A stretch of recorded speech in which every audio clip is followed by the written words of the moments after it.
Alors, on est parti. Euh, donc, vous le savez certainement, il y a deux sociétés en gros là qui sont concernées dans tout ce bazar ambiant et on parle de donc Alameda et FTX.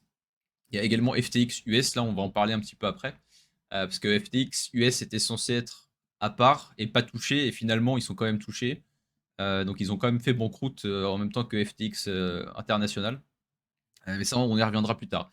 Mais en gros, Alameda, c'est la première société qui a été créée avec SBF. Donc SBF, qui est le CEO, qui était le CEO de FTX. Et également Caroline Ellison.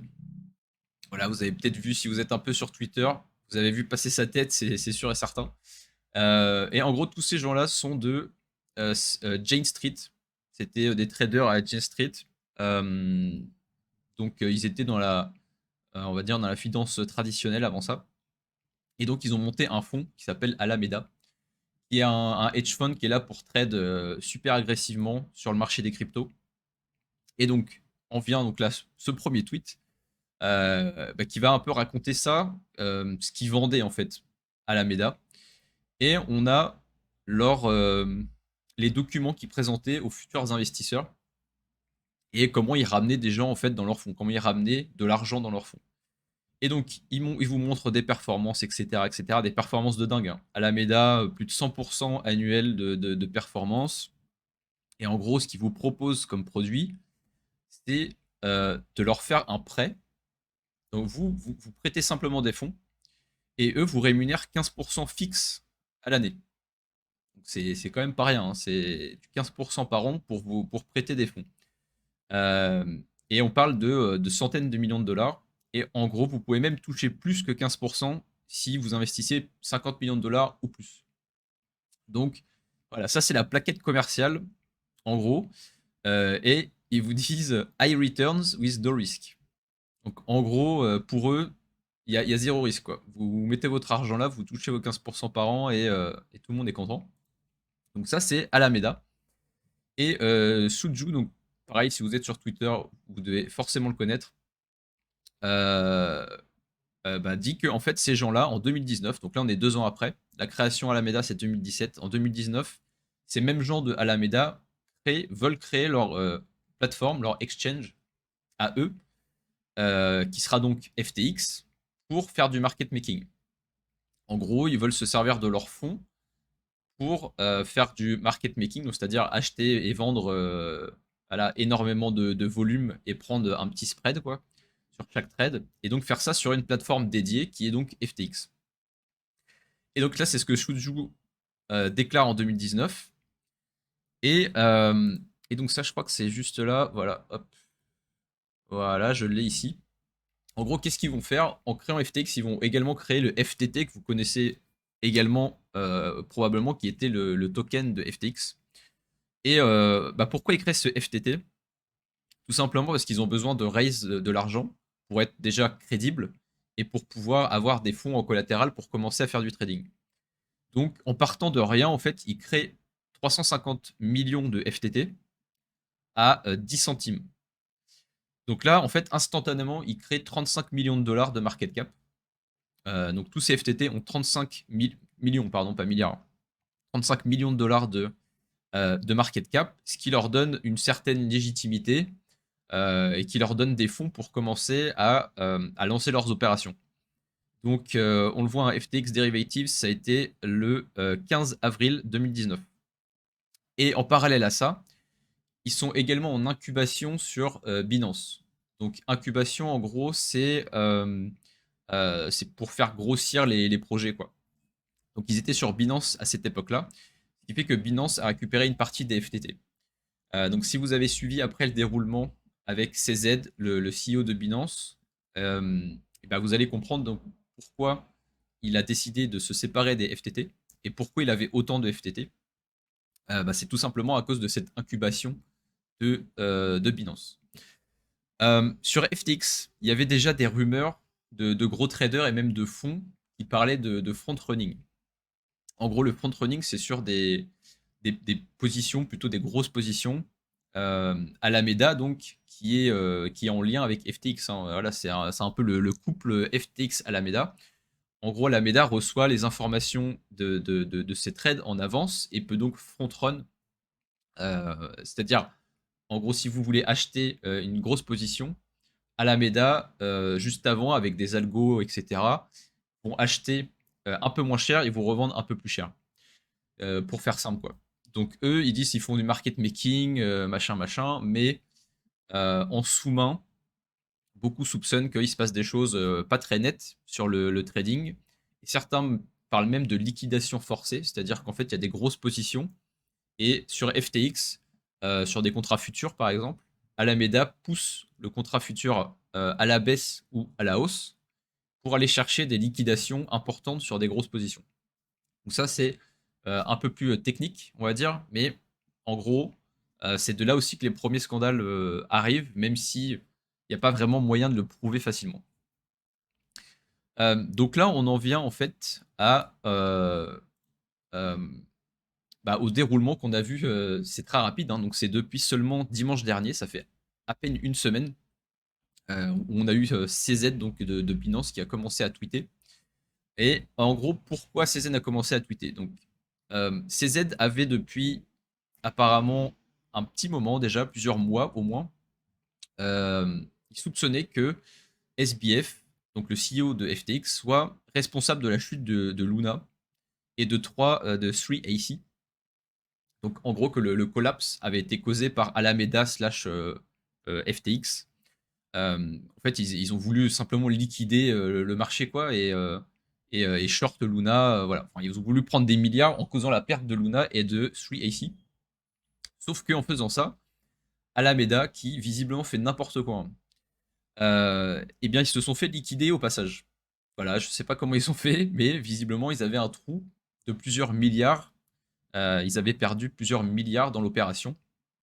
Et donc, SBF, qu'est-ce qu'il a fait? Il est venu à la rescousse de ses copains traders de Alameda et il a pris 10 milliards de dollars de fonds clients de FTX et les a envoyés chez Alameda.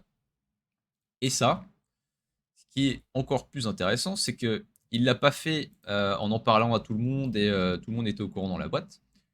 En fait, SBF, et on le voit sur ce tweet, il a construit une backdoor, donc en gros une porte de sortie sur le soft de FTX qui lui permet de retirer des très très gros montants, des très gros fonds, sans que personne s'en aperçoive dans les systèmes, sans que comptablement, euh, voilà, ça sorte en fait des plans comptables. Donc ça lui permettait de bouger là jusqu'à 10 milliards en tout cas vers Alameda sans que ça cause des alertes, sans que personne vraiment s'en aperçoive. Alameda, par contre, était au courant. C'est-à-dire que Caroline, la CEO, elle savait. Et apparemment, quelques exécutives, donc quelques managers le savaient également chez FTX. Euh, et donc, CZ, dans toute cette histoire, qu'est-ce qu'il vient faire? Eh bien, CZ, il est un peu en lien avec FTX, puisque, comme je vous ai dit, il a incubé le FTT, le token FTT, et donc FTX, euh, pour le développement en 2019. Donc, CZ, il se retrouve avec beaucoup de FTT en main. Et surtout, il comprend que SBF, FTX et Alameda sont en partie en lien avec la chute de Luna de 3AC. Et il soupçonne également qu'il se passe des choses un peu louches sur FTX, niveau trading, etc., etc. Il a essayé de contacter SBF. SBF ne lui a pas répondu, visiblement. Et donc, sa dernière arme pour CZ, c'était de tweet, tout simplement, de tweet et de dire qu'il allait vendre toute sa position. Et ça, c'est ce qu'il a fait. Vous avez dû le voir, hein, c'était dimanche dernier. C'est ce tweet-là où il a dit que, en gros, ils veulent sortir de l'equity FTX. Donc, en gros, c'est le paiement qu'ils avaient reçu pour l'incubation du FTT, qui représente 2,1 milliards de dollars. Donc là-dedans, il y a du BUSD et du FTT. Je crois que sur un autre tweet, il dit à peu près combien il a. Il dit que voilà, il veut évidemment pas causer un crash du marché, donc il va essayer de faire ça OTC, voilà, trouver quelqu'un et de faire un échange bilatéral pour pas causer de panique. S'ensuit un second un second tweet où là, CZ, il nous dit que en fait, c'est dans leur management maintenant de ne pas prendre de risques sur de telles positions et qu'ils ont appris depuis le crash de Luna. Et qu'en gros, là, c'est le divorce. Hein. Donc là, il parle de SBF. Il dit que voilà, ils veulent pas faire d'affiliation avec des gens avec qui ils n'ont pas la même physionomie du marché. Et bon, clairement, il dit que SBF fait de la merde, quoi. Donc il veut pas être en lien avec lui. Et c'est pour ça qu'il veut vendre ses FTT. Et ça, ces deux tweets-là, en fait, ont suffi à causer la panique. Ça, c'est dimanche dernier. Donc on est il y a une semaine là. Et ce qui s'est passé, bah, c'est qu'il y a eu un bank run. C'est-à-dire que les gens se sont précipités sur FTX pour retirer leur cash. Et on parle de 5 milliards de dollars retirés simplement dimanche. Donc sur la journée de dimanche dernier, qui était dimanche 6, hein, si je dis pas de bêtises, c'est ça, dimanche 6, il y a 5 milliards qui ont quitté FTX, qui est énorme. Hein. Je crois que SBF a dit que c'était plus de 10 fois en fait le plus gros montant de retrait qu'ils avaient jamais vu en une journée. Donc ce qui est vraiment énorme. Et sachant que SBF, faut pas l'oublier, a envoyé 10 milliards des fonds de clients, ce qu'il n'est pas censé toucher, à Alameda. Donc 10 milliards qui sont déjà plus dans les caisses, plus 5 milliards qui ont quitté les caisses en plus dimanche dernier. Donc là, il y a un trou énorme dans la balance sheet de FTX. Et après, ça s'enchaîne extrêmement rapidement. Regardez les tweets, là, on est donc le 7, on est dimanche. Et simplement 48 heures après, le 9 novembre, donc ça c'était mardi dernier, CZ dit que FTX les a contactés parce qu'ils ont un liquidity crunch. Donc en gros, c'est ce que je viens de vous décrire, c'est qu'ils ont énormément d'argent qui sont partis en très peu de temps et que tous leurs assets ne sont pas liquides et ils ont besoin de liquidité pour pouvoir assurer les gens de récupérer leur argent. Et donc la CZ dit qu'ils viennent de signer un LOI, donc en gros ça les engage pas à quoi que ce soit, mais ils sont en pourparlers pour éventuellement injecter de l'argent dans FTX et leur sauver la mise ou peut-être la racheter complètement. Voilà, enfin un deal peut potentiellement se faire. Donc là on se dit, ok, très très gros problème chez FTX, ils n'ont pas un rond et il faut que Binance les sauve, sinon le marché va complètement cracher quoi. Et voilà, il dit que ça va prendre du temps, etc., etc. Et finalement, ça prend pas beaucoup de temps parce que je crois que 24 heures après, CZ dit que tout simplement, ils vont rien faire en fait avec ça. Parce que visiblement, le trou est trop énorme. En fait, on parle de milliards manquants. Donc CZ va se désengager du deal assez rapidement. Quelque chose que je vous ai pas mentionné, c'est qu'aussi, après le premier tweet de CZ, Alameda et Caroline, donc la CEO de Alameda, propose à CZ de lui racheter tous ses FTT pour 22 dollars.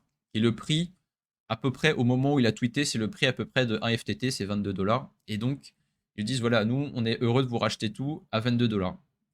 Donc, ce qui est déjà un peu.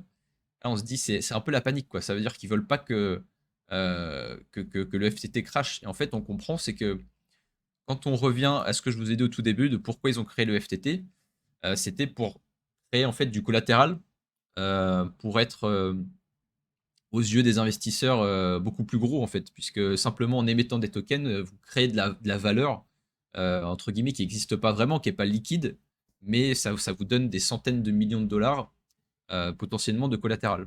Et Alameda utilisait également des FTT en collatéral, FTX également. Donc une chute du prix aurait causé des dommages énormes. On l'a vu, hein, puisque maintenant je crois que le FTT ça doit être 2 dollars, chose comme ça. Voilà, donc ça a été très très vite. 7 novembre, tweet de CZ. 9 novembre, FTX le contacte, on n'a plus d'argent. Et le 10, je crois, Binance dit que finalement ils vont pas faire le deal. Et donc là, c'est la cata. Là, le marché plonge. C'est la panique. Plus de retrait sur FTX. Là, voilà, on est là. Et après, c'est la faillite en fait. Après, c'est ce tweet. Voilà, le 11 novembre. Donc vous voyez, c'est 24 heures après que 48 heures, pardon. 48 heures après que CZ ait commencé à regarder pour éventuellement sauver FTX.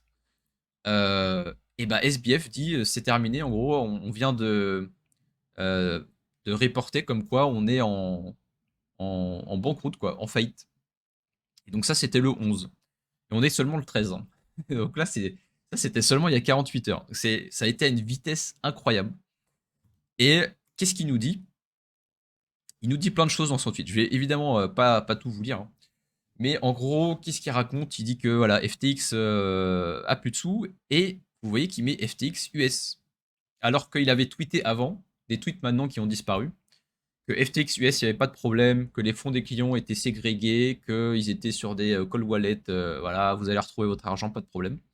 24 heures après, finalement, il dit ah bah non, en fait, c'est fate aussi pour FTX US. Il n'y a plus rien qui sort, il n'y a plus rien qui rentre, terminé, bonsoir. Et Alameda. Donc là, il fait un package FTX, FTX US, Alameda, faillite. Ce qui veut dire que là, toutes les contreparties de ces trois entités, potentiellement, sont dans la sauce. Parce que bah, Alameda prenait de l'argent un peu de tout le monde hein, en disant nous, on va vous faire du 15% par an. Donc là, déjà, tous ceux qui ont donné de l'argent à Alameda pour ça, bah, c'est terminé. Tous ceux qui avaient, donc des gens comme vous et moi qui avaient de l'argent sur FTX, FTX US, c'est terminé également. Et il y avait également des fonds et des entreprises qui avaient des fonds sur FTX et FTX US. Donc pour eux, bah, c'est game over aussi. Donc là, potentiellement, il y a un effet domino qui va s'actionner ou qui est en train de s'actionner. Bah parce que là, c'est pas fini, hein, ça continue. Il y a vraiment toutes les 30 minutes, il y a un développement nouveau qui est affreux, quoi. Donc voilà. Et là, on est le 11. C'est pas fini.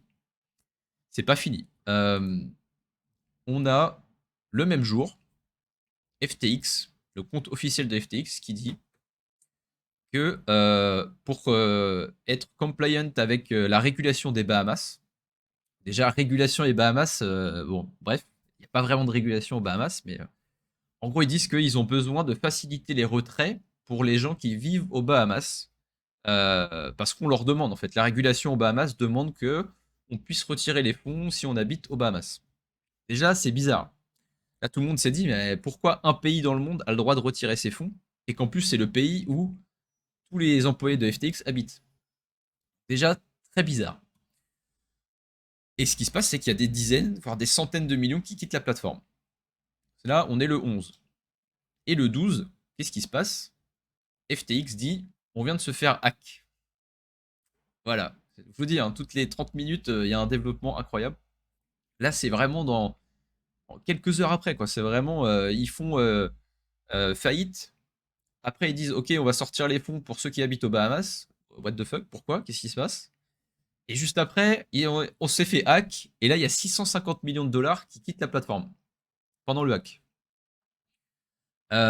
Donc tout ça en 24 heures. Et là, on en est encore un peu à ce niveau-là, c'est-à-dire que là, les fonds du hack, visiblement, seraient freeze. Donc c'est principalement des USDT. Donc ça, apparemment, c'est freeze. En tout cas, je crois qu'il y a 100 millions, je crois, ou 120 millions qui ont été freeze. Et il y a également Kraken qui a dit que de eux-mêmes, ils ont freeze des mouvements d'assets qui étaient suspects. Et ils ont dit même, Kraken, qu'ils connaissent l'identité du hacker. Donc ça, c'est récent. Hein. Ce que je vous dis, c'est aujourd'hui. C'était il y a quelques heures, je crois. En gros, ils disaient que voilà, ils avaient en fait le KYC du mec qui aurait hack la plateforme. Ça, on n'en sait pas plus. Est-ce que c'est vrai? Est-ce que c'est pas vrai? À voir. J'imagine qu'on va le savoir dans les heures qui viennent. Et donc, autre déroulement sur les fonds des Bahamas. Aujourd'hui, hein, c'est ça, le 13. Il y a la Security Commission des Bahamas, donc l'entité qui s'occupe de la régulation aux Bahamas, qui fait un statement officiel et qui dit on n'a jamais demandé à FTX de pouvoir retrait des fonds pour les habitants des Bahamas. Voilà, c'est juste faux en fait. On n'a pas de régulation qui demande ça et on n'a jamais été en contact avec eux pour leur demander ça. Donc ils ont fait ça d'eux-mêmes. Donc les fonds qui ont quitté pendant ce laps de temps en fait entre le moment de la faillite et le moment où on s'est fait hack machin en 48 heures, tout l'argent qui a quitté là, c'était purement insider, quoi. C'est purement des employés qui ont repris leur cash. C'est SBF, probablement Alameda aussi. Enfin, voilà, tous ces gens-là, en fait, ont retiré leurs assets sous prétexte de régulation. Et après, encore pire, il y a eu un hack. Alors là, qui a fait le hack? On va peut-être le savoir. Mais évidemment, c'est quelqu'un interne à FTX. Alors, peut-être pas SBF lui-même, quoique. potentiellement. Mais ça peut être un employé, ça peut être, mais c'est forcément quelqu'un qui connaît voilà, comment faire. On parle aussi potentiellement de, donc je crois que ça s'appelle un white hack, je crois, où en gros ce serait quelqu'un peut-être qui a perdu de l'argent et qui a hack la plateforme pour récupérer un maximum d'argent. Ça, une fois de plus, pour le moment, on n'en sait pas plus là-dessus. Mais ça va probablement se développer dans les heures qui viennent, quoi. Voilà, donc ça, c'est un peu les derniers déroulements de la situation. Et après, il y a plein d'autres rumeurs. On va pas tout détailler, mais il y a eu des rumeurs comme quoi SBF était dans un avion pour l'Argentine. Quelques heures après, c'est à moitié démenti. Ils disent qu'en fait, non, les autorités des Bahamas sont là-bas et en fait sont avec lui. Ils auraient vu SBF et son père, je crois, avec les autorités. Enfin bref. Donc on ne sait pas trop où ils sont pour le moment. Et voilà, on en est un peu là. Où est SBF? Qu'est-ce qui se passe? Il n'y a plus de communication à FTX. En fait, depuis qu'ils ont dit la plateforme est hack, il y a plus de communication. SBF a rien dit non plus depuis qu'il a rempli les papiers pour la faillite. Donc voilà. Et après, sur Twitter, bon, il y a plein de trucs, je sais pas si tout est vrai, mais en gros, SBF aurait vécu dans une villa avec tous ses employés, donc les 10 personnes là, qui géraient Alameda et tout ça. Ils étaient tous en colocation et apparemment, il y avait un peu des trucs échangistes entre eux. Enfin, ils étaient tous drogués. C'était très, voilà, très bizarre, ambiance chelou quoi. Donc voilà, il y a plein de trucs croustillants. Vous pouvez aller voir sur Twitter. Vraiment, je vous dis là, j'ai sélectionné en 1 heure, même peut-être en 3 quarts d'heure, j'ai sélectionné une quinzaine de tweets, mais il y en a des centaines. C'est n'importe quoi. Et si vous voulez une récap en français de ce qui s'est passé, j'ai trouvé là sur Coin Academy. Je vous le mets dans le chat. Hop. Je vous le mets dans le chat. Comme ça, vous pourrez aller voir. C'est plutôt pas mal. Ça regroupe pas mal de trucs. Et le dernier événement, d'ailleurs, on va en parler. Le dernier événement, c'est ça. Et je vous dis là, c'est. Vous n'êtes pas prêts, hein, parce que du coup, toutes les plateformes là commencent à flipper un peu. Parce que bah, plus personne fait confiance aux exchanges centralisés. Tout ce qui est centralisé, là, maintenant, les gens retirent leurs assets, ce qui est normal, hein, retirent leur cash. Et donc, Crypto.com, Binance font des proofs of fund.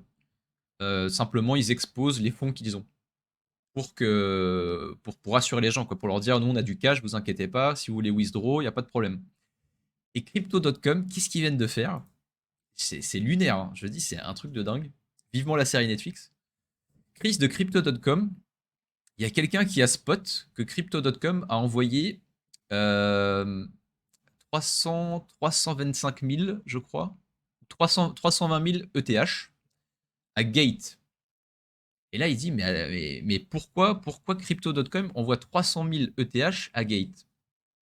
Et en fait, il répond lui-même, Chris, qui est le CEO de Crypto.com, et il dit, ah oui, en fait, on s'est planté, on voulait envoyer ça en cold storage, et en fait on s'est planté d'adresse, on a envoyé ça chez Gate. Vous dites, mais attends, mais qui sont ces gens? Mais qu'est-ce qu'ils font, quoi? N'importe quoi avec notre pognon, hein. Là, le mec a envoyé 400 millions de dollars, s'est trompé et a envoyé 400 millions de dollars alors pas un concurrent, mais à un exchange externe, quoi. Donc Gate a renvoyé les fonds, hein, pas de problème. Et il a dit, bon voilà, vous inquiétez pas, ça va pas se reproduire, on a fait ce qu'il faut en interne. Là, vous vous dites, les mecs quand même flippent parce que ils sont en train de bouger les fonds de tous les côtés. Voilà, donc ça c'est la dernière info, mais je vous dis, le développement ça n'arrête pas, hein. C'est vraiment toutes les 30 minutes, tu refresh Twitter, il y a un nouveau truc. Donc voilà, ça c'est les derniers événements avec les proof of fund que tout le monde fait à droite à gauche parce que tout le monde flippe. Salut Bart, et voilà pour la récap. Voilà, ça fait 30 minutes, impeccable. J'espère que c'était pas trop long. J'en ferai peut-être une vidéo YouTube. Merci Valentin, comment ça se passe pour toi? Pour FTX et Celsius, beaucoup de pertes, pas mal de pertes, ouais. Celsius, j'avais perdu un petit peu, pas tant que ça en vrai. Pendant un moment, j'ai eu beaucoup sur Celsius, donc j'avais retiré quelques jours avant le crash, donc j'ai pu m'en sortir, on va dire pas trop mal. Mais malheureusement, j'ai envoyé une partie de ces fonds de Celsius, je les avais envoyés sur FTX. Donc en fait, ce que j'ai pas perdu avec Celsius, je l'ai perdu avec FTX. Donc, dur. C'est la plus grosse perte pour moi sur crypto, là, depuis que j'ai commencé en 2000, fin 2018. Voilà. Moi, ça me dérange pas de perdre des sous quand par exemple, on investit sur un coin parce qu'on se dit, bon, c'est un super coin, machin, et qu'en fait, c'est de la merde et que ça va à zéro. Moi, ça me dérange pas, quoi. Je me suis trompé, pas de problème.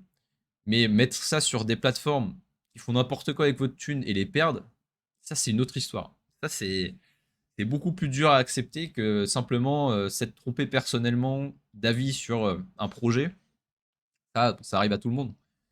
Mais le fait voilà, d'avoir son argent et d'être perdu par une bande de guignols drogués aux Bahamas, ça fait plus chier, quoi.